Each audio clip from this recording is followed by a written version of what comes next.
Excel Techno school, Guruvayanakere, Venur. Admission open now. ಲಂಚ ಸ್ವೀಕರಿಸುವಂತಹ ಸಂದರ್ಭದಲ್ಲೇ ಶಾಸಕ ಚಂದ್ರು ಲಮಾಣಿ ಲಾಕ್ ಆಗಿದ್ದಾರೆ. ಲೋಕಾಯುಕ್ತರ ವಶಕ್ಕೆ ಈಗ ಬಿಜೆಪಿಯ ಶಾಸಕ ಚಂದ್ರು ಲಮಾಣಿ ಲಾಕ್ ಆಗಿರುವಂಥದ್ದು. 5 ಲಕ್ಷ ರೂಪಾಯಿ ಸ್ವೀಕರಿಸುವಂತಹ ಸಂದರ್ಭದಲ್ಲಿ ಲೋಕಾಬಲೆಗೆ ಈಗ ಶಾಸಕರೇ ಬಿದ್ದಿದ್ದಾರೆ. ಗುತ್ತಿಗೆದಾರರಿಂದ ಹಣವನ್ನು ಪಡೆಯುವಂತಹ ಸಂದರ್ಭದಲ್ಲೇ ಬಿಜೆಪಿಯ ಶಾಸಕ ಲಾಕ್ ಆಗಿರೋದು. ಚಂದ್ರು ಲಮಾಣಿ ಸೇರಿರುವಂತಹ ಬಾಲಾಜಿ ಆಸ್ಪತ್ರೆಯ ಮೇಲೂ ಸಹ ದಾಳಿಯನ್ನ ಮಾಡಲಾಗ್ತಾ ಇದೆ. PA ಮಂಜುನಾಥ್ ಮತ್ತೆ ಗುರು ಅವರಿಬ್ಬರನ್ನ ಸೇರಿ ಬಿಜೆಪಿಯ ಶಾಸಕ ಲಮಾಣಿ ಅವ್ರನ್ನ ವಶಕ್ಕೆ ಪಡ್ಕೊಳ್ಳಲಾಗಿದೆ. ಒಟ್ಟು 3 ಜನರನ್ನ ಈಗ ವಶಕ್ಕೆ ಪಡ್ಕೊಳ್ಳಲಾಗಿದೆ ಅನ್ನುವಂತಹ ವಿಚಾರ ಗೊತ್ತಾಗ್ತಾ ಇದೆ. ನೀವು ಆ ಲಂಚದ ಹಣವನ್ನ ಸ್ವೀಕಾರ ಮಾಡುವಂತಹ ದೃಶ್ಯಾವಳಿಗಳನ್ನ ನೀವು ನೋಡ್ತಾ ಇದ್ದೀರ. ಅದು ಲಂಚದ ಹಣ. ಅದು ಚಂದ್ರು ಲಮಾಣಿ ಅವರು ಇವತ್ತು ಲಂಚವನ್ನ ಸ್ವೀಕರಿಸುವಂತಹ ಸಂದರ್ಭದಲ್ಲೇ ನೇರವಾಗಿ ಲೋಕಾಯುಕ್ತರ ಬಲೆಗೆ ಬಿದ್ದಿದ್ದಾರೆ. ಇಲ್ಲಿ ಗಮನಿಸಬೇಕಾಗಿರುವಂತಹ ವಿಚಾರ ಏನು ಅಂದರೆ, ಒಟ್ಟು 1 ಕೋಟಿ ರೂಪಾಯಿ ಮೌಲ್ಯದ ಕಾಮಗಾರಿಯನ್ನ ನೀಡುವಂತಹ ಸಂದರ್ಭದಲ್ಲಿ ಸಂಕದಾಳದಲ್ಲಿ 1 ಕೋಟಿ ರೂಪಾಯಿ ಮೊತ್ತದ ತಡೆಗೋಡೆ ನಿರ್ಮಾಣ ಮಾಡೋದಕ್ಕೆ ಅಂತ ಗುತ್ತಿಗೆದಾರ ಶಾಸಕರ ಬಳಿ ಆ ಕೆಲಸವನ್ನು ನನ್ನ ಕೊಡಿ ಅಂತ ಕೇಳ್ತಾರೆ. ಆ ಸಂದರ್ಭದಲ್ಲಿ ಶಾಸಕರು ಆ 1 ಕೋಟಿ ರೂಪಾಯಿ ಕಾಮಗಾರಿಗೆ 10 ಲಕ್ಷ ರೂಪಾಯಿ ಬೇಡಿಕೆಯನ್ನು ಇಡ್ತಾರೆ. ಆ 10 ಲಕ್ಷದಲ್ಲಿ 5 ಲಕ್ಷ ಹಣವನ್ನು ಕೊಡುವಂತಹ ಸಂದರ್ಭದಲ್ಲಿ ಲೋಕಾಯುಕ್ತರು ದಾಳಿಯನ್ನ ಮಾಡಿ ಈ ಸಂದರ್ಭದಲ್ಲಿ ನೇರವಾಗಿ ಒಂದು ಶಾಸಕರು ಜೊತೆಗೆ ಅವ್ರ ಜೊತೆ ಇರುವಂತಹ 2 PAಗಳು ಒಟ್ಟು 3 ಜನರನ್ನ ಈಗ ವಶಕ್ಕೆ ಪಡ್ಕೊಂಡಿದ್ದಾರೆ ಅನ್ನುವಂತಹ ವಿಚಾರ ಗೊತ್ತಾಗ್ತಾ ಇದೆ. ಈಗಾಗಲೇ ಮಂಜು ವಾಲ್ಮೀಕಿ ಅವರನ್ನ ಬೆನ್ನಟ್ಟಿ, ಮಂಜು ವಾಲ್ಮೀಕಿ ಯಾರು ಅಂತಂದ್ರೆ ಚಂದ್ರು ಲಮಾಣಿ ಅವರ PA. ಅವನು ಆ ಸಂದರ್ಭದಿಂದ ಓಡೋಗೋದಕ್ಕೆ ಪ್ರಯತ್ನವನ್ನು ಪಡ್ತಾನೆ. ಯಾವಾಗ ಲೋಕಾಯುಕ್ತ ಪೊಲೀಸರು ದಾಳಿಯನ್ನ ಮಾಡ್ತಾರೆ, ಅವರನ್ನ ಕಾಣ್ತಾ ಇದ್ದಂತೆ ಆ ಮಂಜು ವಾಲ್ಮೀಕಿ ಅಲ್ಲಿಂದ ಎದ್ನೋ ಬಿದ್ನೋ ಅಂತ ಓಡೋದಕ್ಕೆ ಮುಂದಾಗ್ತಾರೆ. ತನ್ನ ಬಳಿ ಇರುವಂತಹ ಹಣವನ್ನು ಆಸ್ಪತ್ರೆಯ ಹಿಂಭಾಗದಲ್ಲಿ ಎಸೆದಿದ್ದಾರೆ ಅನ್ನುವಂತಹ ಮಾಹಿತಿಯೂ ಸಹ ಇದೆ. ಮಂಜು ಲಮಾಣಿಯನ್ನ ಬೆನ್ನಟ್ಟಿ ಆ ಸಂದರ್ಭದಲ್ಲಿ ಅಧಿಕಾರಿಗಳು ತಮ್ಮ ವಶಕ್ಕೆ ಪಡ್ಕೊಳ್ತಾರೆ. ಗುತ್ತಿಗೆದಾರ ವಿಜಯ್ ಪೂಜಾರ್ ಅನ್ನುವಂತಹ ಗುತ್ತಿಗೆದಾರನಿಂದ ಬರೋಬ್ಬರಿ 10 ಲಕ್ಷ ರೂಪಾಯಿಗೆ ಬೇಡಿಕೆಯನ್ನು ಇಟ್ಟಿರ್ತಾರೆ. ಅದರಲ್ಲಿ 5 ಲಕ್ಷ ಹಣವನ್ನು ಕೊಡುವಂತಹ ಸಂದರ್ಭದಲ್ಲಿ ಈಗ ಚಂದ್ರು ಲಮಾಣಿ ಜೊತೆಗೆ 2 PAಗಳಾಗಿರುವಂತಹ ಮಂಜುನಾಥ್ ಮತ್ತು ಗುರುನಾಯಕ್, ಇವರು 3ರನ್ನ ತಮ್ಮ ಸುಪರ್ದಿಗೆ ಪಡ್ಕೊಳ್ಳುವಂತಹ ಕೆಲಸವನ್ನು ಪೊಲೀಸರು, ಲೋಕಾಯುಕ್ತ ಪೊಲೀಸರು ಮಾಡಿದ್ದಾರೆ. ಕೇವಲ ಇಷ್ಟೇ ಅಲ್ಲ, ಇದರ ಜೊತೆಗೆ ಈ ಚಂದ್ರು ಲಮಾಣಿಯವರ ಆಸ್ಪತ್ರೆ ಏನಿದೆ ಆ ಆಸ್ಪತ್ರೆಯ ಮೇಲೂ ಸಹ ದಾಳಿಯನ್ನ ಮಾಡಿ ಲಕ್ಷ್ಮೇಶ್ವರದಲ್ಲಿರುವಂತಹ ಶಾಸಕರ ಮನೆ ಮತ್ತು ಆಸ್ಪತ್ರೆ ಎರಡರಲ್ಲೂ ಸಹ ದಾಖಲೆ ಪರಿಶೀಲನೆ ಮಾಡುವಂತಹ ಕೆಲಸವನ್ನ ಮಾಡ್ತಾ ಇದ್ದಾರೆ. ಹಣ ತೆಗೆದುಕೊಳ್ತಾ ಇರುವಂತಹ ಬಗ್ಗೆ ವಿಚಾರಣೆ ನಡೆಸ್ತಾ ಇದ್ದಾರೆ. ಈಗ ಲೋಕಾಯುಕ್ತ SP ಆಗಿರುವಂತಹ ಸಿದ್ಲಿಂಗಪ್ಪ ಅವರಿಂದ ಈಗ ತಲಾಶ್ ನಡೆಸಲಾಗ್ತಾ ಇದೆ. 5 ಲಕ್ಷ ರೂಪಾಯಿ ಹಣವನ್ನು ಸ್ವೀಕರಿಸುವಂತಹ ಸಂದರ್ಭದಲ್ಲೇ ಶಾಸಕರೇ ಬಲೆಗೆ ಬೀಳ್ತಾರೆ. ಗುತ್ತಿಗೆದಾರರಿಂದ ಹಣವನ್ನು ಪಡೆಯುತ್ತಿರುವಂತಹ ಸಂದರ್ಭದಲ್ಲಿ ಬಿಜೆಪಿಯ ಶಾಸಕ, ನೀವೇನು ಫೋಟೋದಲ್ಲಿ ನೋಡ್ತಾ ಇದ್ರಲ್ಲ, ಇದೇ ವ್ಯಕ್ತಿ ಚಂದ್ರು ಲಮಾಣಿ, ಶಿರಹಟ್ಟಿಯ ಶಾಸಕರು ಇವರು, ಬಿಜೆಪಿಯ ಶಾಸಕರು. ಅದಾದ ಮೇಲೆ 10 ಲಕ್ಷ ರೂಪಾಯಿ ಬೇಡಿಕೆಗೆ ಸಂಬಂಧಪಟ್ಟ ಹಾಗೆ ಲೋಕಾಯುಕ್ತರಿಗೆ ಮಾಹಿತಿ ಸಿಗುತ್ತೆ. ಆ ಸಂದರ್ಭದಲ್ಲಿ ಲೋಕಾಯುಕ್ತರು ನೇರವಾಗಿ ದಾಳಿಯನ್ನ ಮಾಡಿ ಈಗ ಈ 3ರನ್ನ ಬಂಧಿಸುವಂತಹ ಕೆಲಸವನ್ನ ಮಾಡಿದ್ದಾರೆ. ಗುತ್ತಿಗೆದಾರ ಯಾರು ಅಂದರೆ, ಗುತ್ತಿಗೆದಾರ ವಿಜಯ್ ಪೂಜಾರ್ ಅನ್ನುವಂತಹ ಗುತ್ತಿಗೆದಾರನಿಂದ ಲಂಚದ ಹಣವನ್ನು ಪಡೆಯುವಂತಹ ಸಂದರ್ಭದಲ್ಲಿ ಸಿಕ್ಕಾಕೊಂಡಿರುವಂತಹ ದೃಶ್ಯಾವಳಿಗಳನ್ನು ನೀವು ನೋಡ್ತಾ ಇದ್ದೀರಾ. ಇನ್ನು ಈ ಬಗ್ಗೆ ಹೆಚ್ಚಿನ ಮಾಹಿತಿ ನಮ್ಮ ಪ್ರತಿನಿಧಿ ಸಂದೇಶ್ ಕೊಡ್ತಾರೆ. ಸಂದೇಶ್, PAಗಳಾಗಿರ್ಬೋದು ಅಥವಾ ಬೇರೆಯವರಾಗಿರ್ಬೋದು ಹಣವನ್ನು ಪಡ್ಕೊಳ್ಳುವಂತಹ ಸಂದರ್ಭದಲ್ಲಿ ಸಿಗಾಕೊಂಡ್ರೆ ಸರ್ವೇ ಸಾಮಾನ್ಯವಾಗಿ ನೋಡಿದ್ದೀವಿ. ಆದರೆ ಈಗ ಇಲ್ಲಿ ಸಿಗಾಕೊಂಡಿರೋದು ನೇರವಾಗಿ ಶಾಸಕರೇ ಹಣವನ್ನು ಪಡ್ಕೊಳ್ಳುವಂತಹ ಸಂದರ್ಭದಲ್ಲಿ. ಇದರ ಬಗ್ಗೆ ಡೀಟೇಲ್ಸ್ ಕೊಡೋದಾದ್ರೆ ಜಗದೀಶ್, ಯೂಶುವಲಿ ಈ ಹಿಂದೆ ಕೂಡ ಸಾಕಷ್ಟು ಜನ PAಗಳ ಮೇಲೆ ಲೋಕಾಯುಕ್ತ ಅಧಿಕಾರಿಗಳು ದಾಳಿ ಕೂಡ ಮಾಡಿದ್ರು. ಆದರೆ ಇಲ್ಲಿ ಪ್ರಮುಖವಾಗಿರುವಂಥದ್ದು ಲೋಕಾಯುಕ್ತ ಅಧಿಕಾರಿಗಳಿಗೆ ಏನು ಇನ್ಫಾರ್ಮೇಶನ್ ಹೋಗಿದೆ ಅನ್ನೋದು ಇಲ್ಲಿ ಬಹಳ ಮುಖ್ಯವಾಗಿರುತ್ತೆ. ಯಾಕಂದ್ರೆ ಇಲ್ಲಿ ಶಾಸಕರ ಮೇಲೆ ಆರೋಪ ಮಾಡಿ ದೂರನ್ನ ಕೊಟ್ಟಿರುವಂಥದ್ದು, ಆ ದೂರಿನ ಆಧಾರದ ಮೇಲೆ ಲೋಕಾಯುಕ್ತ ಅಧಿಕಾರಿಗಳು ದಾಳಿ ಮಾಡಿರೋದ್ರಿಂದ ಈಗ ನೇರವಾಗಿ ಚಂದ್ರು ಲಮಾಣಿ ಅವರನ್ನ ಟಾರ್ಗೆಟ್ ಮಾಡಿ ಈ ಒಂದು ದಾಳಿಯನ್ನ ಮಾಡಲಾಗಿದೆ. ಬಿಕಾಸ್ ಯಾರು ದೂರುದಾರರಿದ್ದವರು ಅಂದ್ರೆ ವಿಜಯ್ ಅನ್ನೋರೇನಿದ್ದಾರೆ ಹಣವನ್ನ ಕೊಡೋದಕ್ಕೆ ಬಂದವರು, ಅವರು ಕ್ಲಿಯರ್ ಕ್ಲಿಯರ್ ಕಟ್ ಆಗಿ ಹೇಳಿದ್ರು, ಇಲ್ಲಿ ಚಂದ್ರು ಲಮಾಣಿ ಅವರು ದುಡ್ಡನ್ನ ಕೇಳ್ತಾ ಇದ್ದಾರೆ ಅಂತ ಹೇಳಿ ಅವರ ಆಪ್ತ ಸಹಾಯಕ ನಮ್ಮ ಹತ್ರ ದುಡ್ಡು ಕೇಳಿದ್ದಾನೆ ಅನ್ನೋ ಒಂದು ಮಾಹಿತಿಯನ್ನ ಕೊಟ್ಟಿದ್ರು. ಅದರ ಆಧಾರದ ಮೇಲೆ ಒಂದು ಪ್ರಾಥಮಿಕ ಹಂತದ ಹೋಮ್ ವರ್ಕ್ ಅನ್ನ ಲೋಕಾಯುಕ್ತ ಅಧಿಕಾರಿಗಳು ಮಾಡ್ತಾರೆ. ಅಂದ್ರೆ ನಿಜಕ್ಕೂ ಕೂಡ ಆಪ್ತ ಸಹಾಯಕ ದುಡ್ಡು ಕೇಳ್ತಾ ಇದ್ದಾರಾ ಅಥವಾ ಚಂದ್ರು ಲಮಾಣಿ ಅವರಿಗೆ ಈ ಒಂದು ಹಣ ಸಂದಾಯವಾಗುತ್ತಾ ಅನ್ನೋದಕ್ಕೆ ಸಂಬಂಧಪಟ್ಟಂತೆ ಪ್ರೈಮರಿ ಒಂದು ಹೋಮ್ ವರ್ಕ್ ಅನ್ನ ಮಾಡಿ ಅದಾದ ನಂತರವೇ ದಾಳಿಯನ್ನ ಮಾಡೋದು. ಇಲ್ಲಿ ಕ್ಲಿಯರ್ ಕಟ್ ಆಗಿ ಗೊತ್ತಿತ್ತು MLA ಇನ್ವಾಲ್ವ್ ಆಗಿದ್ದಾರೆ ಅನ್ನೋ ಕಾರಣಕ್ಕೆ ಇವತ್ತು ದಾಳಿಯನ್ನ ಮಾಡ್ತಾರೆ. ದಾಳಿ ಮಾಡುವಂತ ಸಂದರ್ಭದಲ್ಲಿ ಮೊದಲಿಗೆ ರೆಡ್ ಹ್ಯಾಂಡ್ ಆಗಿ ಅವರನ್ನ ಹಿಡಿಯೋದಕ್ಕೆ ಅಂತಾನೆ ಈ ಗುತ್ತಿಗೆದಾರನ ಬಳಿ ಏನು 10 ಲಕ್ಷಕ್ಕೆ ಡಿಮ್ಯಾಂಡ್ ಮಾಡಿರ್ತಾರೆ, ಎಲ್ಲಿ ಹಣವನ್ನ ಕೊಡಬೇಕು ಅಂತ ಹೇಳಿ ಸ್ಪಾಟ್ ಅನ್ನ ಫಿಕ್ಸ್ ಮಾಡ್ತಾರೋ ಆ ಸ್ಪಾಟ್ಗೆ ಮೊದಲಿಗೆ ದೂರುದಾರನನ್ನ ಕಳಿಸ್ತಾರೆ. ಅದಾದ ನಂತರ ಹಣವನ್ನ ಪಡೆಯುವಂತ ವೇಳೆ ಏಕಾಏಕಿ ಲೋಕಾಯುಕ್ತ ಅಧಿಕಾರಿಗಳು ದಾಳಿಯನ್ನ ಮಾಡ್ತಾರೆ. ಲೋಕಾಯುಕ್ತ ಅಧಿಕಾರಿಗಳು ದಾಳಿಯನ್ನ ಮಾಡಿದಂತ ಸಂದರ್ಭದಲ್ಲಿ ಅಲ್ಲಿಂದ ಆಪ್ತ ಸಹಾಯಕ ಓಡೋಗೋದಕ್ಕೆ ಪ್ರಯತ್ನ ಪಡ್ತಾನೆ. ಆಸ್ಪತ್ರೆ ಹಿಂದೆ ಆ ಒಂದು ಹಣವನ್ನ ಏನ್ ಪಡೆದಿರ್ತಾರೆ, ಲಂಚದ ಹಣವನ್ನ, ಅದನ್ನು ಕೂಡ ಹೆಸರು ಪರಾರಿಯಾಗೋದಕ್ಕೆ ಹೋಗ್ತಾನೆ. ಈ ಸಂದರ್ಭದಲ್ಲಿ ಆತನನ್ನ ಬೆನ್ನಟ್ಟಿ ಈಗ ಲೋಕಾಯುಕ್ತ ಅಧಿಕಾರಿಗಳು ಆತನನ್ನ ಅರೆಸ್ಟ್ ಮಾಡಿರೋದ್ರಿಂದ ಅಥವಾ ವಶಕ್ಕೆ ಪಡೆದಿರೋದ್ರಿಂದ ಆತನಿಗೆ ಪ್ರಾಥಮಿಕ ಹಂತದ ಆತನ ವಿಚಾರಣೆ ಆಗುತ್ತೆ. ಜೊತೆಗೆ ಅವನ ಮೊಬೈಲ್ ಅನ್ನ ವಶಕ್ಕೆ ಪಡೆದುಕೊಳ್ತಾರೆ. ಜೊತೆಗೆ ಈ ಹಣವನ್ನ ಯಾರು ನಿನಗೆ ತೆಗೆದುಕೊಳ್ಳೋದಕ್ಕೆ ಹೇಳಿದ್ದು ಅನ್ನೋದನ್ನ ಪ್ರೈಮರಿ ಹಂತದಲ್ಲಿ ಎನ್ಕ್ವೈರಿ ಮಾಡ್ತಾರೆ. ಈ ಸಂದರ್ಭದಲ್ಲಿ ಆಪ್ತ ಸಹಾಯಕ ಶಾಸಕರ ಹೆಸರನ್ನ ಬಾಯಿ ಬಿಟ್ಟಿರೋದ್ರಿಂದ ಈಗ ಸದ್ಯ ಅವರನ್ನು ಕೂಡ ವಶಕ್ಕೆ ಪಡೆಯುವಂತ ಕೆಲಸವನ್ನ ಮಾಡಲಾಗಿದೆ. ಮೊದಲಿಗೆ ಅವರ ಆಪ್ತ ಸಹಾಯಕನನ್ನ ವಶಕ್ಕೆ ಪಡೆದು ಅದಾದ ನಂತರ ಅವರ ಮಾಹಿತಿಯ ಆಧಾರದ ಮೇಲೆ ಜೊತೆಗೆ ಕೆಲವೊಂದಷ್ಟು ಟೆಕ್ನಿಕಲ್ ಎವಿಡೆನ್ಸ್ಗಳು ಅಂದ್ರೆ ಚಂದ್ರು ಆಪ್ತ ಸಹಾಯಕ ಮಂಜುನಾಥ್ ಹಾಗೆ ಚಂದ್ರು ಅವರ ನಡುವೆ ಅಂದ್ರೆ ಶಾಸಕರ ನಡುವೆ ನಡೆದಿರುವಂತಹ ಒಂದು ಕಾನ್ವರ್ಸೇಷನ್ ಆಗಿರ್ಬೋದು ಅಥವಾ ಅಲ್ಲಿ ಕಾಲ್ ಡೀಟೇಲ್ಸ್ ಆಗಿರ್ಬೋದು, ಇದರ ಆಧಾರದ ಮೇಲೆ ಈಗ ಸದ್ಯ ಶಾಸಕರನ್ನ ವಶಕ್ಕೆ ಪಡೆದಿರುವಂತದ್ದು. ಇನ್ನೇನು 3 ಕೂಡ ವಶಕ್ಕೆ ಪಡೆದಿದ್ದಾರೆ. ಆಪ್ತ ಸಹಾಯಕರಾದಂತಹ ಮಂಜು ಹಾಗೆ ಈಗಾಗಲೇ ಚಂದ್ರು ಶಾಸಕರಾದಂತಹ ಚಂದ್ರು ಇವರನ್ನು ಕೂಡ ಈಗಾಗಲೇ ವಶಕ್ಕೆ ಪಡೆದು ಈಗ ಲೋಕಾಯುಕ್ತ ಅಧಿಕಾರಿಗಳು ಸದ್ಯ ಪ್ರಾಥಮಿಕ ಹಂತದ ವಿಚಾರಣೆಯನ್ನ ಮಾಡ್ತಾ ಇದ್ದಾರೆ. ಜಗದೀಶ್, ಸಂದೇಶ್, ಆಗಿದ್ರೆ ಮುಂದಿನ ಪ್ರೊಸೀಜರ್ಸ್ಗಳು ಏನು ಅಂತ ಅಂದ್ರೆ ಈಗ ಈಗಾಗಲೇ ಲೋಕಾಯುಕ್ತ ಅಧಿಕಾರಿಗಳು ತಮ್ಮ ವಶಕ್ಕೆ ಪಡ್ಕೊಂಡಿದ್ದಾರೆ. ವಿಚಾರಣೆ ಹೇಗಿರುತ್ತೆ, ಕೋರ್ಟ್ ಮುಂದೆ ಹಾಜರುಪಡಿಸುವಂತಹ ಪ್ರಕ್ರಿಯೆ ಬಗ್ಗೆ ಹೇಳೋದಾದ್ರೆ? ಜಗದೀಶ್, ಈಗ ಸದ್ಯ ಲಕ್ಷ್ಮೇಶ್ವರದ ಒಂದು ಸಂಕದಾಳ ಅಲ್ಲಿ ತಡೆಗೋಡೆಯನ್ನು ಕಟ್ಟುವಂಥ ಕಾಮಗಾರಿಗೆ ಸಂಬಂಧಪಟ್ಟಂತೆ ಈ ಒಂದು ಕಾಮಗಾರಿಯನ್ನು ಕೊಡೋದಕ್ಕೆ 10 ಲಕ್ಷ ಹಣವನ್ನು ಡಿಮ್ಯಾಂಡ್ ಮಾಡಿದ್ರು ಅನ್ನೋದು ಗೊತ್ತಾಗಿರೋದ್ರಿಂದ ಈಗ ಪ್ರಾಥಮಿಕ ಹಂತದಲ್ಲಿ ರೆಡ್ ಹ್ಯಾಂಡ್ ಆಗಿ ಮೊದಲಿಗೆ ಸಿಕ್ಕಿರೋದು ಆಪ್ತ ಸಹಾಯಕ ಮಂಜುನಾಥ್ ಆಗಿರೋದ್ರಿಂದ ಮಂಜುನಾಥ್ ಅವರ ಹೇಳಿಕೆಯನ್ನು ಪಡಿತಾರೆ. ಅಂದ್ರೆ ಈಗ ವಶಕ್ಕೆ ಪಡೆದಿರೋದ್ರಿಂದ ಈಗ ವಶಕ್ಕೆ ಪಡೆದಂಥ ಸಂದರ್ಭದಲ್ಲಿ ಗ್ರೌಂಡ್ಸ್ ಆಫ್ ಅರೆಸ್ಟ್ ಅನ್ನು ಕೊಡ್ತಾರೆ. ಅಂದ್ರೆ ಯಾವ ಕಾರಣಕ್ಕಾಗಿ ಅವರನ್ನು ಅರೆಸ್ಟ್ ಮಾಡಿದ್ದಾರೆ ಅನ್ನೋದನ್ನ ತಿಳಿಸ್ತಾರೆ. ಅದಾದ ನಂತರ ಅವರ ಒಂದು ಏನು ಮೆಡಿಕಲ್ ಚೆಕಪ್ ಅನ್ನ ಮಾಡಿಸಬೇಕಾಗುತ್ತೆ.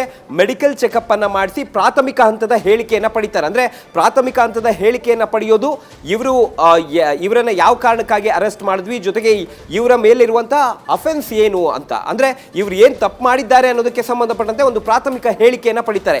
ಯಾವ ಕಾಮಗಾರಿಗೆ ಸಂಬಂಧಪಟ್ಟಂತೆ ಹಣವನ್ನ ಕೇಳಿದ್ದೀರಾ, ಜೊತೆಗೆ ನಿಮ್ಮ ಆಪ್ತ ಸಹಾಯಕರೇ ಖುದ್ದು ಹೇಳಿರೋದ್ರಿಂದ ನೀವು ಯಾವ ಒಂದು ಕಾಮಗಾರಿಗೆ ಸಂಬಂಧಪಟ್ಟಂತೆ ವಿಚಾರಗಳನ್ನ ಅಥವಾ ಆ ಒಂದು ಕಾಮಗಾರಿಗೆ ಸಂಬಂಧಪಟ್ಟಂತ ವಿಚಾರಗಳನ್ನ ನಿಮ್ಮ ಆಪ್ತ ಸಹಾಯಕನ ಬಳಿ ಮಾತನಾಡಿದ್ರಿ, ಜೊತೆಗೆ ಹಣಕ್ಕೆ ನೀವು ಡಿಮ್ಯಾಂಡ್ ಮಾಡಿದ್ದೇಕೆ ಅನ್ನೋ ಒಂದು ಪ್ರಶ್ನೆಗಳನ್ನ, ಅಂದ್ರೆ ಪ್ರಾಥಮಿಕ ಹಂತದಲ್ಲಿ ಈ ಒಂದು ಕ್ರೈಮ್ಗೆ ಸಂಬಂಧಪಟ್ಟಂತೆ ಅಥವಾ ಈ ಒಂದು ಕೇಸ್ಗೆ ಸಂಬಂಧಪಟ್ಟಂತೆ ಒಂದು ಮಾಹಿತಿಯನ್ನ ಪಡಿತಾರೆ ಅಥವಾ ಹೇಳಿಕೆಯನ್ನ ಪಡಿತಾರೆ. ಹೇಳಿಕೆಯನ್ನ ಪಡೆದ ನಂತರ ಅದನ್ನ ರಿಮಾಂಡ್ ಅರ್ಜಿಯಲ್ಲಿ ಮೆನ್ಷನ್ ಮಾಡ್ತಾರೆ. ಅಂದ್ರೆ ಇವರನ್ನ ಯಾಕೆ ಅರೆಸ್ಟ್ ಮಾಡಿದ್ದೀವಿ, ಜೊತೆಗೆ ಮುಂದಿನ ಹಂತದಲ್ಲಿ ಇವರ ವಿಚಾರಣೆ ನಮಗೆ ಯಾಕೆ ಅವಶ್ಯಕತೆ ಇದೆ, ಇವೆಲ್ಲವನ್ನು ಕೂಡ ರಿಮಾಂಡ್ ಅರ್ಜಿಯಲ್ಲಿ ಮೆನ್ಷನ್ ಮಾಡ್ತಾರೆ. ರಿಮಾಂಡ್ ಅರ್ಜಿಯಲ್ಲಿ ಮೆನ್ಷನ್ ಮಾಡಿ ಅದಾದ ನಂತರ ಅವರನ್ನ ಕೋರ್ಟ್ಗೆ ಪ್ರೊಡ್ಯೂಸ್ ಮಾಡ್ತಾರೆ. ಬಿಕಾಸ್ ವಶಕ್ಕೆ ಪಡೆದು ಅಥವಾ ಅರೆಸ್ಟ್ ಮಾಡಿದ 24 ಗಂಟೆಯ ಒಳಗೆ ಅವರನ್ನ ಕೋರ್ಟ್ಗೆ ಹಾಜರುಪಡಿಸಬೇಕಾಗುತ್ತೆ. ಆ ಕಾರಣಕ್ಕಾಗಿ ಅವರನ್ನ ಕೋರ್ಟ್ಗೆ ಹಾಜರುಪಡಿಸಿ ಅಲ್ಲಿ ರಿಮಾಂಡ್ ಅರ್ಜಿಯನ್ನು ತೋರಿಸಿ ಮತ್ತೆ ಅವರನ್ನ ಕಸ್ಟಡಿಗೆ ಪಡಿತಾರೆ. ಯಾಕಂದ್ರೆ ಇದರ ಕುರಿತಂತೆ ಹೇಳಿಕೆಗಳನ್ನ ದಾಖಲು ಮಾಡ್ಕೋಬೇಕು. ಹಾಗಾಗಿ ಈಗ ವಿಚಾರಣೆಯನ್ನ ಮಾಡೋದಕ್ಕೆ ಅವರನ್ನ ಮತ್ತೆ ಕಸ್ಟಡಿಗೆ ತೆಗೆದುಕೊಂಡು ವಿಚಾರಣೆಯನ್ನ ಮಾಡಿ ನಂತರ ನ್ಯಾಯಾಂಗ ಬಂಧನಕ್ಕೆ ನೀಡಿ ಅಂತ ಮುಂದಿನ ಹಂತದಲ್ಲಿ ಕೇಳುವಂತ ಸಾಧ್ಯತೆಗಳಿರ್ತವೆ. ಜಗದೀಶ್, ಸಂದೇಶದಲ್ಲಿ ಇನ್ನೊಂದು, ಈ ಲೋಕಾಯುಕ್ತ ಅಧಿಕಾರಿಗಳಿಗೆ ಮಾಹಿತಿ ಬಂದಿದ್ದು ಹೇಗೆ? ಗುತ್ತಿಗೆದಾರನ ಏನಾದರೂ ಮಾಹಿತಿ ಕೊಟ್ಟನಾ ಅಥವಾ ರೆಡ್ ಹ್ಯಾಂಡ್ ಆಗಿ ಸಿಗುವಂತಹ ಸಂದರ್ಭದಲ್ಲಿ ಆ 5 ಲಕ್ಷ ಹಣಕ್ಕೆ ಈಗ ಸಾಮಾನ್ಯವಾಗಿದ್ರೆ ಲೋಕಾಯುಕ್ತರು ಅವರೇ ಹಣವನ್ನು ಕೊಟ್ಟು ಅದರ ಮೇಲೆ ಕಲರ್ ಕೋಡಿಂಗ್ ಅನ್ನು ಕೊಟ್ಟಿರ್ತಾರೆ, ಇಲ್ಲೂ ಸಹ ಆಗಿರೋದು ಅದೇ ರೀತಿ ಅಥವಾ ಹೇಗೆ? ಜಗದೀಶ್, ಇಲ್ಲಿ ದೂರುದಾರ ವಿಜಯ್ ಏನಿದ್ದಾರೆ ಅವರ ಒಂದು ಮಾಹಿತಿಯ ಆಧಾರದ ಮೇಲೆ ಇಲ್ಲಿ ಕ್ಲಿಯರ್ ಕಟ್ ಆಗಿ ಈ ಒಂದು ದಾಳಿ ನಡೆದಿರೋದು ಅನ್ನೋದು ಗೊತ್ತಾಗಿದೆ. ಜೊತೆಗೆ ಇಲ್ಲಿ ಪ್ರಮುಖವಾಗಿರುವಂಥದ್ದು ಯಾವಾಗ ಹಣಕ್ಕೆ ಡಿಮ್ಯಾಂಡ್ ಮಾಡ್ತಾರೋ ಹಣಕ್ಕೆ ಡಿಮ್ಯಾಂಡ್ ಮಾಡಿದ ನಂತರ ಕ್ಲಿಯರ್ ಕಟ್ ಆಗಿ ಲೋಕಾಯುಕ್ತ ಅಧಿಕಾರಿಗಳು ಕೂಡ ಕೆಲವೊಂದು ಇನ್ಸ್ಟ್ರಕ್ಷನ್ಸ್ ಅನ್ನ ಕೊಟ್ಟಿದ್ದಾರೆ. ಅಂದ್ರೆ ದೂರುದಾರನಿಗೆ ತೆಗೆದುಕೊಂಡು ಹೋಗುವಂತಹ ನೋಟ್ ಏನಿರುತ್ತೆ, ಅಂದ್ರೆ ಅವ್ರಿಗೆ ಕೊಡಬೇಕು ಅಂತ ತೆಗೆದುಕೊಂಡಿದ್ದಂತಹ ನೋಟ್ಗಳೇನಿರ್ತವೆ ಆ ನೋಟ್ಗಳ ನಂಬರ್ಗಳನ್ನ ಕೂಡ ಮೊದಲಿಗೆ ವಿಡಿಯೋ ಮಾಡಿ ಇಟ್ಕೊಂಡಿರ್ತಾರೆ. ಜೊತೆಗೆ ಅವರ ಒಂದು ಫಿಂಗರ್ ಪ್ರಿಂಟ್ಸ್ ಅನ್ನ ಪಡೆಯೋದಕ್ಕೆ, ಅಂದ್ರೆ ಆಪ್ತ ಸಹಾಯಕ ಮಂಜುನಾಥ್ ಅವರ ಒಂದು ಫಿಂಗರ್ ಪ್ರಿಂಟ್ಸ್ ಅನ್ನು ಪಡೆಯೋದಕ್ಕೆ ಕೆಲವೊಂದು ಟೆಕ್ನಿಕಲ್ ವಿಚಾರಗಳನ್ನ ಅಥವಾ ಟೆಕ್ನಿಕಲ್ ವಸ್ತುಗಳನ್ನ ಬಳಸಿ ಅಲ್ಲಿ ಎವಿಡೆನ್ಸ್ ಅನ್ನ ಕಲೆಕ್ಟ್ ಮಾಡೋದಕ್ಕೆ ಬೇಕಾಗಿರುವಂತ ಎಲ್ಲ ವ್ಯವಸ್ಥೆಯನ್ನು ಕೂಡ ಮಾಡ್ಕೊಂಡಿರ್ತಾರೆ. ಜೊತೆಗೆ ಈಗ ಆ ಒಂದು ನೋಟ್ನ ನಂಬರ್ ಏನಿರುತ್ತೆ ಆ ನಂಬರ್ ಅನ್ನು ಕೂಡ ಮೊದಲಿಗೆ ವಿಡಿಯೋ ಮಾಡ್ಕೊಂಡಿರ್ತಾರೆ. ಕೊಡೋದಕ್ಕಿಂತ ಮುಂಚೆ ಆ ವಿಡಿಯೋವನ್ನ ಮಾಡಿಕೊಂಡು ಅದಾದ ನಂತರ ಅವರ ಬಳಿಗೆ ತಲುಪಿದಂಥ ಸಂದರ್ಭದಲ್ಲಿ ಅಂದ್ರೆ ಅವರು ಇಸ್ಕೊಂಡಂತ ಸಂದರ್ಭದಲ್ಲಿ ಇದೇ ಹಣವನ್ನ ಅವರು ಇಸ್ಕೊಂಡ್ರು ಅನ್ನೋದನ್ನ ಪ್ರೂವ್ ಮಾಡಬೇಕಾಗುತ್ತೆ. ಹಾಗಾಗಿ ಎಲ್ಲವನ್ನೂ ಕೂಡ ಹೋಮ್ ವರ್ಕ್ ಮಾಡಿ ಜೊತೆಗೆ ಕಂಪ್ಲೀಟ್ ಆಗಿ ಪ್ರಿಪೇರ್ ಮಾಡಿ ಆ ಹಣವನ್ನ ಕೊಡೋದಕ್ಕೆ ಲೋಕಾಯುಕ್ತ ಅಧಿಕಾರಿಗಳು ಇನ್ಸ್ಟ್ರಕ್ಷನ್ಸ್ ಅನ್ನ ಕೊಟ್ಟಿರ್ತಾರೆ. ಅದರ ಆಧಾರದ ಮೇಲೆ ದೂರುದಾರ ಇವತ್ತು ಹಣವನ್ನ ಕೊಡೋದಕ್ಕೆ ಹೋದಂತ ಸಂದರ್ಭದಲ್ಲಿ ರೆಡ್ ಹ್ಯಾಂಡ್ ಆಗಿ ದಾಳಿ ಮಾಡಿ ಆತನನ್ನ ಬೆನ್ನಟ್ಟಿ ಅರೆಸ್ಟ್ ಮಾಡಿರುವಂತದ್ದು ಅಥವಾ ವಶಕ್ಕೆ ಪಡೆದಿರುವಂತದ್ದು. Jagadish, thank you Sandesh. ಈಗ ರಾಜ್ಯ ಗುತ್ತಿಗೆದಾರರ ಸಂಘದ ಅಧ್ಯಕ್ಷರು ಆರ್ ಮಂಜುನಾಥ್ ಅವರು ಇದ್ದಾರೆ. ಮಂಜುನಾಥ್ ಸರ್, ನಮಸ್ತೆ. ಸರ್ ನಮಸ್ಕಾರ ಸರ್. ಸರ್, ಇಲ್ಲಿ ಪ್ರಶ್ನೆ ಏನು ಅಂದ್ರೆ ಶಾಸಕರೇ ನೇರವಾಗಿ ಹಣವನ್ನ ತೆಗೆದುಕೊಳ್ಳುವಂತಹ ಸಂದರ್ಭದಲ್ಲಿ ಸಿಗಾಕೊಂಡಿದ್ದಾರೆ. ಗುತ್ತಿಗೆದಾರರಿಗೆ ಈ ರೀತಿಯಾದಂತಹ ಟಾರ್ಚರ್ ಮೊದಲಿಂದನೂ ಇದೆ ಅನ್ನುವಂಥದ್ದು ಸರ್ವೇ ಸಾಮಾನ್ಯವಾಗಿ ಕೇಳಿ ಬರ್ತಾ ಇತ್ತು. ಈ ಒಂದು ಪ್ರಕರಣದ ಬಗ್ಗೆ ಹೇಳೋದಾದ್ರೆ? ಹೌದು ಸರ್. ಸರ್ ಕರೆಕ್ಟು, ಇದು ಯಾವಾಗ್ಲೂ ಸಿಗಾಕೋಬೇಕಾಗಿತ್ತು. ಪಾಪ ಯಾರೋ ಇವ್ರು ಸಿಕ್ಕೊಂಡಿದ್ದಾರೆ ಅಷ್ಟೇ. ಎಲ್ಲಾ ಪಾರ್ಟಿಗಳಲ್ಲೂ ಸುಮಾರು 222 ಜನದಲ್ಲಿ 40% ಕಾಂಟ್ರಾಕ್ಟ್ ಇದು MLAಗಳು ಈ ತರ ಕೆಲಸ ಮಾಡ್ತಾ ಇದ್ದಾರೆ. ಅದು ಈ ನಮ್ಮ ಕಾಂಟ್ರಾಕ್ಟರ್ಗಳು ದುರ್ದೈವ, ಹೇಳಲಿಕ್ಕಾಗಿಲ್ಲ ಬಿಡಕ್ಕಾಗಿಲ್ಲ. ಇವನ್ ಯಾರೋ ವಿಜಯ್ ಅಂತ ಹೇಳಿ ಕಾಂಟ್ರಾಕ್ಟ್ ಧೈರ್ಯ ಮಾಡಿದ್ದಾರೆ. ಇದು ನಮ್ಮ ಕಾಂಟ್ರಾಕ್ಟರ್ಗಳಿಗೆ ನಿಜವಾಗ್ಲೂ ಸಂದ ಜಯ ಅಂತ ಅನ್ಸುತ್ತೆ. ಅವರಿಗೆ ನಮ್ಮ ಇಡೀ ಸ್ಟೇಟ್ ಕಾಂಟ್ರಾಕ್ಟ್ ಅಸೋಸಿಯೇಷನ್ ಅವರಿಗೆ ನಾವು ಅಭಾರಿಯಾಗಿರ್ತೀವಿ ಮತ್ತೆ ಜೊತೆಗೆ ಅವ್ರಿಗೆ ಸಪೋರ್ಟಿವ್ ಆಗಿರ್ತೀವಿ ಸರ್. ಈ ತರ ಎಲ್ಲಾ ತಾಲೂಕುಗಳಲ್ಲೂ ನಡೀತಿರ್ಬೇಕು ಈ ತರ. ಇದೇನಾಗಿದೆ ಅಂದ್ರೆ ಸರ್, ಇದು MLAಗಳಿಗೆ ಬಿಡ್ಜಾಗಿ ಕೆಲಸ ಮಾಡೋರು ನಮ್ಮ ಅಧಿಕಾರಿಗಳಿಗೂ ಇದೊಂದು ಪೆಟ್ಟು. ಇದು ಆಕ್ಚುಲಿ ನಮ್ಮ contractor in between contractor and MLAಗಳಿಗೆ ಅಧಿಕಾರಿಗಳೇ ಅವರು ಅಷ್ಟೆಲ್ಲ ಇಷ್ಟು ಕೊಡ್ಬೇಕು ಸಾಹೇಬ್ರು ಇಷ್ಟು ಹೇಳ್ತಾರೆ ಇಷ್ಟು ಕೊಡ್ಬೇಕು ಅಂತ ಕೇಳೋರೆ ನಮ್ಮ ಅಧಿಕಾರಿಗಳು. ಈಗ ಇದು ಮೈನರ್ ಎಜುಕೇಶನ್ ಅಲ್ಲಿ ಆಗಿರೋದ್ರಿಂದ ದಯವಿಟ್ಟು ಅಧಿಕಾರಿಗಳು ಸಹ ಎಚ್ಚರಿಕೆಯಿಂದ ಇನ್ನು ಮುಂದಿನ ದಿನಗಳಲ್ಲಿ ಎಚ್ಚರಿಕೆಯಿಂದ ಇರಬೇಕು ಅಂತ ಹೇಳಿ ನಿಮ್ಮ ಮೂಲಕ ಹೇಳಿಕ್ ನಾನು ಇಚ್ಛೆ ಪಡ್ತಿದ್ದೀನಿ ಸರ್. ಸರ್, ನನಗೆ ಒಂದು ಸ್ವಲ್ಪ ಕ್ಲಾರಿಟಿ ಕೊಟ್ಟು ಬಿಡಿ. ಈಗ ನೀವು ಹೇಳಿದ್ರಿ 40% ಏನಂದ್ರೆ ಇದು ಇರುತ್ತೆ, ಕಮಿಷನ್ ಕಂಪಲ್ಸರಿ ಕೊಡಬೇಕು ಅಂತ.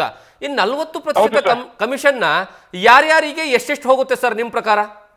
ಇಲ್ಲ ಅದೆಲ್ಲ ಔಟ್ಡೇಟೆಡ್. 40 ಅಂತ ನಾವು ಹೇಳೋದು ಇಲ್ಲ. ಹಿಂದೆ ನಮ್ಮ ಕೆಂಪಣ್ಣವ್ರು ಹೇಳಿದ್ರು, ಅದನ್ನ ನಾವು ಈಗ ಹೇಳಲಿಕ್ಕೆ ತಯಾರಿಲ್ಲ. ಯಾಕೆ ಗೊತ್ತಾ, ಆ ತರ ಹೇಳಿ ಬಹಳ ಕಷ್ಟ ಆಗ್ತಿದೆ. ಈ ತರ ನಮ್ಮ ಸಣ್ಣ ಕಾಂಟ್ರಾಕ್ಟರ್ಗಳಿಗೆ ಬಹಳ ಕಷ್ಟ ಆಗ್ತಾ ಇದೆ. ಅದು ಆ ತರ ಏನೂ ಇಲ್ಲ. ಇವ್ರು ಏನಾಗಿದೆ ಅಂದ್ರೆ ಈ ಕೇಸಲ್ಲಿ ತಡೆಗೋಡೆ ನಿರ್ಮಾಣ ಮಾಡೋದಕ್ಕೆ ಪೂಜೆ ನೆಪದಲ್ಲಿ 10% ಕೇಳಿ 10% ಜೊತೆಗೆ 1% ಅವ್ರ PA ಅವ್ರು 1% ಇಟ್ಕೊಂಡು 11% ಇಸ್ಕೊಂಡಿರೋದು ನಮಗೆ ವಿಷಯ ಗಮನಕ್ಕೆ ಬಂತು ಸರ್. ಈಗ ಸಾಮಾನ್ಯವಾಗಿ ಒಂದು ಕಾಂಟ್ಯಾಕ್ಟ್ ಮಾಡಬೇಕು ಅಂದ್ರೆ ಎಷ್ಟು ಪರ್ಸೆಂಟೇಜ್ ನಡೀತಿದೆ ಸರ್ ಈಗ ರಾಜ್ಯದಲ್ಲಿ? ಈಗ ಸರ್ ಇಲ್ಲ, ಅದು ಅಕ್ಯುಮುಲೇಟಿವ್ ಆಗಿ ಹೇಳಲಿಕ್ಕೆ ಆಗಲ್ಲ. ಇದೇ ಪ್ರಾರಂಭ. ಏನ್ ಗೊತ್ತಾ, ಒಂದು ಟೆಂಡರ್ ಆದ ತಕ್ಷಣ ಫಸ್ಟ್ ಪೂಜೆ ನೆಪದಲ್ಲಿ MLAಗಳು ಅಂದ್ರೆ ಸುಮಾರು 222 ಜನದಲ್ಲಿ ಪಾಪ ಎಲ್ಲರೂ 60% MLAಗಳು ಒಳ್ಳೆಯರಿದ್ದಾರೆ, ಎಲ್ಲಾ ಪಾರ್ಟಿಯರು. ನಾವು ಆಮೇಲೆ ಅವ್ರು ಸಿಕ್ಕಿದ್ದಾರೆ ಇವ್ರು ಸಿಕ್ಕಿದ್ದಾರೆ ಅಂತ ಖುಷಿ ಪಡೋ ಅಂತ ಅವಶ್ಯಕತೆ ಇಲ್ಲ. ಎಲ್ಲಾ ಪಾರ್ಟಿಯಲ್ಲೂ ಈ ತರ ಇದ್ದಾರೆ. ಅದನ್ನ ಮುಂದಿನ ದಿನಗಳಲ್ಲಿ ಅವರು ಹುಷಾರಾಗಿ ಹೆಜ್ಜೆ ಇಡಬೇಕು ಅಂತಂದೇಳಿ ನಾನು ನಿಮ್ಮ ಮೂಲಕ ಹೇಳ್ತಾ ಇದ್ದೀನಿ ಸರ್. ಈಗ ನಿಮ್ಮ ಪ್ರಕಾರ ರಾಜ್ಯದಲ್ಲಿ 2 ಪ್ರಶ್ನೆಗಳಿದಾವೆ. ಒಂದು, ಕಾಂಟ್ರಾಕ್ಟ್ ತೆಗೆದುಕೊಳ್ಳುವಂತಹ ಸಂದರ್ಭದಲ್ಲಿ ಯಾವುದೇ ಕಾರಣಕ್ಕೂ ಸಹ ಏನೋ ಕಮಿಷನ್ ಕೊಡಲಿಲ್ಲ ಅಂದ್ರೆ ಆಗೋದಿಲ್ಲ. ಎರಡನೇದಾಗಿ ಎಲ್ಲ ಕಾಮಗಾರಿ ಮುಗಿದ ಆದ್ಮೇಲೂ ಸಹ ಕಮಿಷನ್ ಕೊಟ್ಟು ಹಣವನ್ನು ವಿಡ್ರಾ ಮಾಡಿಸ್ಕೊಳ್ಬೇಕಾದಂತಹ ಪರಿಸ್ಥಿತಿ ನಿರ್ಮಾಣವಾಗ್ತಿದೆ. ಯಾರೆಲ್ಲ ಹಣವನ್ನು ಕೊಡೋದಿಲ್ವೋ, ಯಾರೆಲ್ಲ ಈ ರೀತಿಯಾಗಿ ಕಮಿಷನ್ ಕೊಡೋದಿಲ್ವೋ ಅವರಿಗೆ ದುಡ್ಡೇ ಬಿಡುಗಡೆ ಮಾಡೋದಿಲ್ಲ ಅನ್ನುವಂತಹ ಆರೋಪ ಇದೆಯಲ್ಲ, ಇದರ ಬಗ್ಗೆ ಸರ್ ಕೇಳಿ. ಈಗ ನಾವು ಈಗ 1 ಕೋಟಿ ರೂಪಾಯಿ ಕೆಲಸ ತಗೊಂಡ್ರೆ ನಾವು ಮಿನಿಮಮ್ ಈಗ ನಾವು ಕೆಲಸ ಪ್ರಾರಂಭ ಮಾಡಬೇಕು ಅಂದ್ರೆ ಈ ತರ ಮಿನಿಮಮ್ 15ರಿಂದ 20% ವರೆಗೂ ನಮ್ದು ಪೇಮೆಂಟ್ ಕೊಡ್ಬೇಕಾಗುತ್ತೆ, ಕ್ಯಾಶ್ ಪೇಮೆಂಟ್ ಕೊಡ್ಬೇಕಾಗುತ್ತೆ ಅಪ್ರೂವಲ್ಗೆ. ಈ ತರ ಪೂಜೆ ನೆಪದಲ್ಲಿ ಈ ತರ ಹಿಂಗಿದೆ. ಈ ತರ ಇರೋದ್ರಿಂದ ಈ ತರ ಕೆಲವರು MLAಗಳು ಅವರೇ ಕೆಲಸ ಮಾಡ್ಬಿಡ್ತಾರೆ ಅಂತ. ಮಾನ್ಯ ಮುಖ್ಯಮಂತ್ರಿಗಳು ನಮಗೆ ಪರ್ಮಿಷನ್ ಕೊಟ್ಬಿಟ್ರೆ ಎಲ್ಲ ಯಾರ್ಯಾರು MLAಗಳು ಅವ್ರವ್ರು ಕೆಲಸ ಮಾಡ್ತಾರೆ ಅಂತ ಹೇಳಿ ಬೇಕಾದ್ರೆ ಲಿಸ್ಟ್ ಕೊಡ್ಲಿಕ್ಕೆ ನಮ್ಮ ಕರ್ನಾಟಕ ರಾಜ್ಯ ಗುತ್ತಿಗೆ ಸಂಘ ರೆಡಿ ಇದೆ. ಯಾವ್ಯಾವ ಜಿಲ್ಲೆಯಲ್ಲಿ ಯಾವ್ಯಾವ MLAಗಳು ಯಾರು ಅವರೇ ಸ್ವಂತದಲ್ಲಿ ಅವರೇ 2-3 ಕಂಪ್ನಿ ಮಾಡ್ಕೊಂತಾರೆ, ಅವರೇ ಟೆಂಡರ್ ಹಾಕೊಂತಾರೆ, ಅಧಿಕಾರಿಗಳನ್ನ ಎದುರಿಸ್ತಾರೆ, ಅಧಿಕಾರಿಗಳು ಅವ್ರಿಗೆ ಮಾಡ್ಕೊಡುವಂತ ಕೆಲಸ ಮಾಡ್ತಾರೆ. ಆ ತರ ಬಹಳ ಜನ ಇದ್ದಾರೆ MLAಗಳು. ಒಂದೊಂದು ಜಿಲ್ಲೆ ಕಡಿಮೆ ಅಂದ್ರೆ ಒಬ್ರು ಸಿಗ್ತಾನೆ ಇದ್ದಾರೆ. ನಾವು ಕಾಂಟ್ರಾಕ್ಟರ್ಗಳು 3 ವರ್ಷದಿಂದ ಪೆಂಡಿಂಗ್ ಬಿಲ್ ಅಂತ ನಾವು ಹೋರಾಟ ಮಾಡ್ತಿದೀವಿ. ನಾವು ಮನೆ ಮಠಗಳೆಲ್ಲ ಅಡ ಇಡ್ತಿದೀವಿ, ಒಡೆ ವಸ್ತುಗಳೆಲ್ಲ ಅಡ ಇಡ್ತಿದೀವಿ. ನಾವು ಸಾಲ ಸಿಗಿ ಬಿದ್ದು ನಾವು ಒದ್ದಾಡ್ತೀವಿ. ಅಂತ ಟೈಮ್ನಲ್ಲಿ ಇವರು ಈ ತರ ಮಾಡ್ತಾರೆ ನೋಡಿ ಸರ್. ಈಗ ಪೆಂಡಿಂಗ್ ಬಿಲ್ ಅಂತಂದ್ರೆ ಎಷ್ಟಿದೆ ಸರ್ ಸುಮ್ಮ ಅಂದಾಜು? ಒಂದು ಇಲಾಖೆ ಫಾರ್ ಎಕ್ಸಾಂಪಲ್ ನೀರಾವರಿ ಇಲಾಖೆ ತಗೊಂಡ್ರೆ 30,000 ಕೋಟಿ ಪೆಂಡಿಂಗ್ ಬಿಲ್ ಇದೆ. ಎಷ್ಟು ಸರ್? ಎಷ್ಟು? 37,000 ಕೋಟಿ ಪೆಂಡಿಂಗ್ ಬಿಲ್ ಇದೆ, ಸುಮಾರು 3 ವರ್ಷದ್ದು. 37,000 ಕೋಟಿ. Yes sir. ಯಾವ ಕಾರಣಕ್ಕಾಗಿ ಪೆಂಡಿಂಗ್ ಇಟ್ಟಿದ್ದಾರೆ ಸರ್ ಅದನ್ನ? ಏನಿಲ್ಲ, ಕಾರಣ ಇಲ್ಲ. ಅವರು ಮನಸ್ಸು ಬರಬೇಕು, ನಮಗೆ ಪೆಂಡಿಂಗ್ ಬಿಲ್ ಇಡಬಾರ್ದು, ಪೆಂಡಿಂಗ್ ಬಿಲ್ ಕೊಡಬೇಕು. ಕಷ್ಟಪಟ್ಟಿದ್ದಾರೆ ಕಾಂಟ್ರಾಕ್ಟರ್ಗಳು, ಸಾಲ ಸೋಲ ಮಾಡ್ಕೊಂಡಿರ್ತಾರೆ, ಅವರಿಗೆ ನಾವು ಕೊಡಬೇಕು ಅನ್ನೋ ಒಂದು ಸರ್ಕಾರಕ್ಕೆ ಮನಸ್ಸು ಬರಬೇಕು, ಮಾನ್ಯ ಮುಖ್ಯಮಂತ್ರಿ ಅವರಿಗೆ ಮನಸ್ಸು ಬರಬೇಕು ಅಷ್ಟೇ. ಈಗ PWD ಆಗಿರ್ಬೋದು ಅಥವಾ ನೀರಾವರಿ ಇಲಾಖೆ ಆಗಿರ್ಬೋದು, ಅದ್ರ ಜೊತೆಗೆ ಬೇರೆ ಬೇರೆ ಇಲಾಖೆಗಳಲ್ಲಿ 7-8 ಇಲಾಖೆಗಳಲ್ಲಿ, ಹೌದು ಸರ್, ಇದೇ ರೀತಿಯಾದಂತಹ ಹಣಕ್ಕೆ ಬೇಡಿಕೆ ಇಟ್ಟಿದ್ದಾರೆ ಅನ್ನುವಂತಹ ಕೂಗು ಪದೇ ಪದೇ ಕೇಳಿ ಬರ್ತಾನೆ ಇರುತ್ತೆ. ಇದಕ್ಕೆ ಸೊಲ್ಯೂಷನ್ ಏನು ಸರ್ ಹಾಗಿದ್ರೆ ಅಂತ? ಹೌದು ಸರ್, ಇದರಲ್ಲಿ ಏನಾಗ್ತಿದೆ ಅಂದ್ರೆ ನಮ್ಮ ಕಾಂಟ್ರಾಕ್ಟರ್ಗಳು ಈ ತರ ಯಾರು ಈ ತರ ಮಾನ್ಯ ಶಾಸಕರುಗಳು ಈ ತರ ಮಾಡಿದಂತ ಸಂದರ್ಭದಲ್ಲಿ ಈ ತರ ಧೈರ್ಯ ತೋರಿಸ್ಬೇಕು. ಅದಕ್ಕೆ ನಾವು ಸಂಪೂರ್ಣ ಬೆಂಬಲ ನಾವು ಕಾಂಟ್ರಾಕ್ಟರ್ಗಳಿಗೆ ಕೊಡ್ಲಿಕ್ಕೆ ತಯಾರಿದ್ದೀವಿ. ಯಾವ ವಿಚಾರದಲ್ಲಾಗ್ಲಿ, ಯಾವ ಮಟ್ಟಕ್ಕೆ ಆಗ್ಲಿ, ಅವರಿಗೆ ನಮ್ಮ ರಾಜ್ಯ ಸಂಘ ಅವ್ರ ಜೊತೆ ನಿಲ್ಲುತ್ತೆ ಸರ್. ಈಗ ಮೊನ್ನೆ ಇತ್ತೀಚೆಗೆ ಈ ಕಾಂಟ್ರಾಕ್ಟರ್ ಅಸೋಸಿಯೇಷನ್ ಇಂದನೂ ಸಹ ಏನಂದ್ರೆ ಹಣದ ಬೇಡಿಕೆ ಅವ್ರ ಮೂಲಕವಾಗ 2% ಕೊಡಬೇಕು, 3% ಕೊಡಬೇಕು, ನಾವು ಮೇಲ್ಗಡೆ ಕೊಡಬೇಕು ಅನ್ನುವಂತಹ ಚರ್ಚೆಗಳು ಬಂತಲ್ಲ ಸರ್, ಅದ್ರ ಬಗ್ಗೆ? ಇಲ್ಲ ಸರ್, ಅದನ್ನ ಸಸ್ಪೆಂಡ್ ಮಾಡಿದೀವಿ ಅವ್ರನ್ನ. ಅವ್ರು ಸಸ್ಪೆಂಡ್ ಮಾಡಿ ಅವ್ರಿಗೆ 6 ಜನ ಸಮಿತಿ ಮಾಡಿದೀವಿ. ಅದು ಸಮಿತಿ ಏನ್ ರಿಪೋರ್ಟ್ ಕೊಡುತ್ತೆ ಅದ್ರ ಮೇಲೆ ಹೇಳ್ತೀವಿ. ಅದೇನು ಈ ಸಂದರ್ಭದಲ್ಲಿ ಮಾತಾಡೋದೇನು ಅಪ್ರಸ್ತುತ ಅದು sir. Okay okay okay, thank you sir, thank you. Thank you sir, thank you.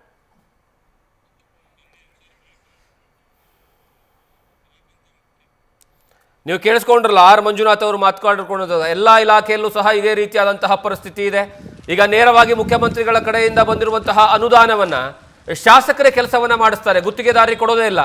ನೇರವಾಗಿ ಅಧಿಕಾರಿಗಳ ಮೂಲಕವಾಗಿ ಕೆಲಸವನ್ನ ಮಾಡಿಸೋದು, ಅಲ್ಲಿ ನೇರವಾಗಿ ಗುತ್ತಿಗೆದಾರ ಇಲ್ಲದೇ ಅವರು ಏನಂದ್ರೆ ಕಾಮಗಾರಿಯನ್ನ ಮಾಡಿಕೊಂಡು ಹಣವನ್ನ ಲಪಟಾಯಿಸೋದು ಶಾಸಕರು. ಎರಡನೇದಾಗಿ, ಒಂದು ವೇಳೆ ನೀವೇನಾದರೂ ಕೆಲಸವನ್ನ ಮಾಡಬೇಕು ಅಂದ್ರೆ ಮೊದಲೇ 15-20% ಕೊಡಬೇಕಂತೆ ಹಣ, ಅದು ಕ್ಯಾಶ್ ರೂಪದಲ್ಲಿ ಕೊಟ್ಟು ಅದಾದ ಮೇಲೆ ಕಾಮಗಾರಿ ಆರಂಭ ಆಗುತ್ತೆ. ಅವ್ರಿಗೇನಂದ್ರೆ ಕೆಲಸ ಮಾಡೋದಕ್ಕೆ ಸರ್ಟಿಫಿಕೇಟ್ ಕೊಡ್ತಾರೆ. ಅದಾದ ಮೇಲೆ ಕೆಲಸ ಮುಗಿದ ಮೇಲೂ ಸಹ ಹಣವನ್ನು ಪಡ್ಕೊಳ್ಬೇಕು ಅಂತಂದ್ರೆ ದೊಡ್ಡ ಹರಸಾಹಸ. ಇಲ್ಲಿಯವರೆಗೆ ಈ ಆರ್ ಮಂಜುನಾಥ್ ಅವರು ಹೇಳೋ ಪ್ರಕಾರ ಬರೋಬ್ಬರಿ 37,000 ಕೋಟಿ ರೂಪಾಯಿ ಬಾಕಿ ಇದೆ. ಕೆಲಸ ಆಗಿದೆ, ಎಲ್ಲ ಆಗಿದೆ, ಹೋಗ್ಲಿ ಒಂದು 6 ತಿಂಗಳಿಂದ ಕೆಲಸ ಆಗಿದೆ ಅಂತ ತಿಳ್ಕೊಂಡ್ರೆ ಇಲ್ಲ, ಬರೋಬ್ಬರಿ 3 ವರ್ಷದಿಂದ ಬಾಕಿ ಉಳಿಸ್ಕೊಂಡಿರುವಂತಹ ಹಣ 37,000 ಕೋಟಿ ರೂಪಾಯಿ. ಯಾವ ಕಾರಣಕ್ಕಾಗಿ ಅಂತ ಪ್ರಶ್ನೆ ಮಾಡಿದ್ರೆ ಅದಕ್ಕೆ ಉತ್ತರವೇ ಇಲ್ಲ. ಅಧಿಕಾರಿಗಳು ಉತ್ತರ ಕೊಡೋದಿಲ್ಲ, ಈ ಕಡೆ ಸಚಿವರು CM ಸಹ ಉತ್ತರ ಕೊಡೋದಿಲ್ಲ. ಆದರೂ ಸಹ 37,000 ಕೋಟಿ ರೂಪಾಯಿ ಕಳೆದ 3 ವರ್ಷಗಳಿಂದ ಬಾಕಿ ಇರುವಂತಹ ಹಣ. ಹಾಗಾದ್ರೆ ಒಬ್ಬ ಕಾಂಟ್ರಾಕ್ಟ್ರು ಮನೆ ಮಠವನ್ನು ಅಡ ಇಟ್ಟು, ಬೆಳ್ಳಿ ಬಂಗಾರವನ್ನು ಅಡ ಇಟ್ಟು, ಸಾಲ ಸೋಲ ಮಾಡಿ ಕಾಮಗಾರಿಯನ್ನ ಮಾಡ್ತಾನೆ. ಕಾಮಗಾರಿಯನ್ನ ಮಾಡಾದ ಮೇಲೆ ಹಣವೇ ಬಿಡುಗಡೆ ಆಗಿಲ್ಲ ಅಂದ್ರೆ ಬೀದಿಗೆ ಬರಬೇಕಾದಂತಹ ಪರಿಸ್ಥಿತಿ ನಿರ್ಮಾಣ ಆಗುತ್ತೆ.